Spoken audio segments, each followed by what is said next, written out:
هلا كيكاتي، شلونكم؟ ان شاء الله الكل تكونوا بخير. اليوم حبيت اسوي وياكم القلية الموصلية وبطريقة بغدادية حلوة وبسيطة. هنا طبعا خليت الطاوة مالتي وخليت شوية زيت. هنا طبعا احنا على قد نفرين اليوم بالبيت بس، مو العائلة كلها، فأخذت لحم قد أقل من نص كيلو، هو المفروض كيلو، واللحم يكون غنم وياه ليه. أول ما نخلي الليه لازم نحمسها، بس إحنا ما نحب ليه هواية، تعرفون مضرة كلش صغيرة هواية. فهسه خليت اللحم راح ياخذ حمسة بسيطة، ووراها خلي الفلفل الأسود وأخلي كركم فقط ودبس الرمان. يعني هاي اللي تشوفوا قدامكم. هنا أنا قشرت البصل الصغار، شكد متعب لو تدرون بيه، بس شكد حلو لين صغار. طبعا هاي القرية تحب البصل، شقد ما تخلون بصل شقد ما يطلع الطعم روعة يجنن. فهسه هنا كملت البصل، حخليه وياها. وطبعا هاي الأكلة كلش سريعة وكلش محبوبة، يعني فدشي كلش طيب. أحسها ما تطول هواية ويانا من نطبخها، والطعم مالتها روعة. المهم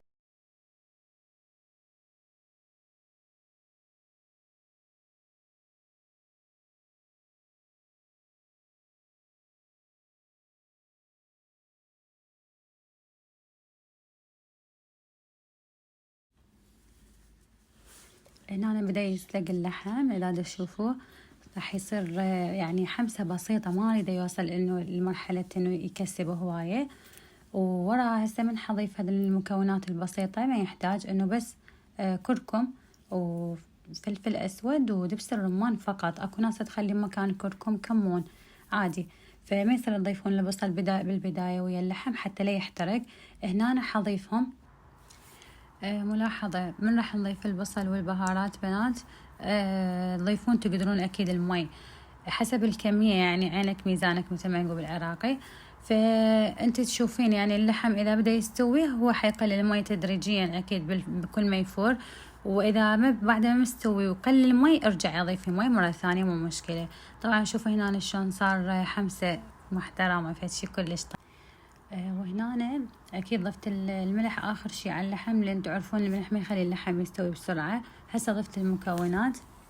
الريحة شي هنا حمسة بسيطة، أكيد ما أريد أنا البصل يحترق، أريده يبقى مثل ما هو، بس ينطي مجرد يعني طعم. وهسه حضيف المي الحار، مي دافي، المهم مو بارد حتى لا يجزر اللحم، وهضيفها حسب الكمية. المهم أضيف المي، أغطي الكمية الموجودة فقط، وأشوفه كل ما ينقص أزيد له مي، وأشوف اللحم استوى أو لا. هنا أنا طبعا ضفت دبس الرمان، هو هنا السر بهالقلية كلش طيبة.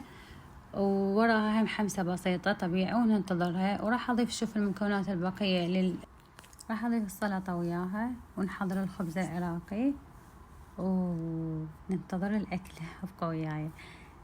هنا أنا ضفت المي الدافي طبعا، وحنتظرها تستوي. طبعا هنا تشوفون هيك صار اللون المرقة عندي كلش حلو. وهنا هسه واخر الزفر مالت اللحم نشيله هيك بالخاشوقة شوية شوية.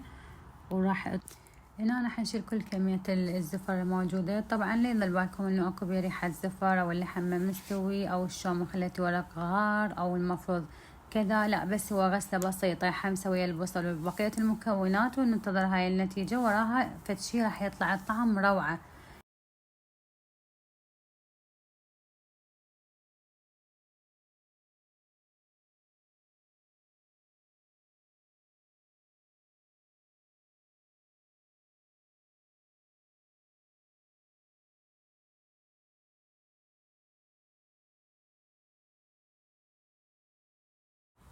تشوفون اللون السوب صار بيها ايش قد طيب، مبين من اللون مالته. هنا طبعا لا اشوف اللحم استوى او لا. استوى شيء يعني كلش قليل.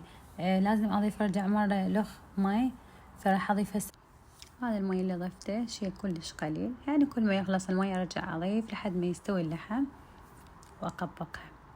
هنا كمان عندنا طبعا الطبق، وشوفوا النهاية تجنن.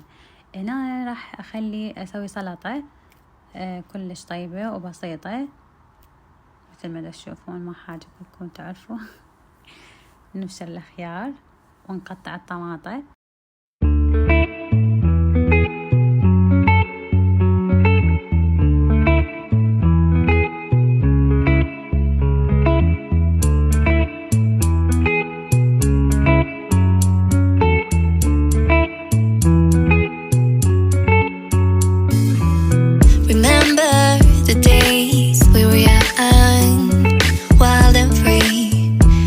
to getting sprung.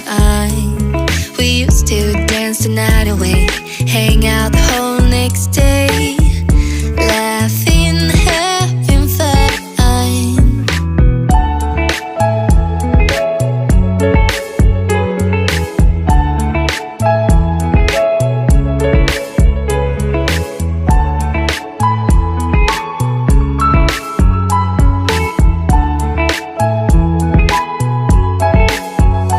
Summer love, you have no idea what you did to me. هنا خليت الخس كلش حلو بقى شكله صدق يشهي. وهسه حضيف بقية الخضروات، وحشوفكم هسه آخر فقرة تقديم القلية الموصلية.